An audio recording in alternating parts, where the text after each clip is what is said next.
Danes je Evropski parlament v Strasbourgu z veliko večino podprl moje poročilo o novem programu Erasmus+. Vesel sem široke podpore poslanskih kolegov, pa tudi dobrega sodelovanja z Evropsko komisijo, kjer je za področje izobraževanja zadolžen prav moj dober prijatelj, madžarski komisar iz vrst Evropske ljudske stranke Tibor Navračič. Nov Erasmus+ sem si zamislil kot prijazen uporabniku in dostopen za vse mlade in odrasle, ki si želijo sodelovati, ne glede na njihovo ekonomsko situacijo in druge okoliščine. Ponosen sem, da sem se v parlamentu lahko pogajal o zvišanju sredstev za ta program iz 15 na 45 milijard evrov, kar ustreza kar 3 slovenskim letnim proračunom.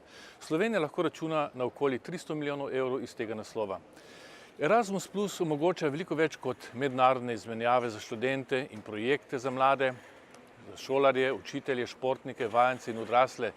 Udeležencem daje spretnosti in znanja, ki jim dokazano koristijo pri iskanju zaposlitve, pa tudi v zasebnem življenju, ter tako koristijo tudi slovenskemu gospodarstvu.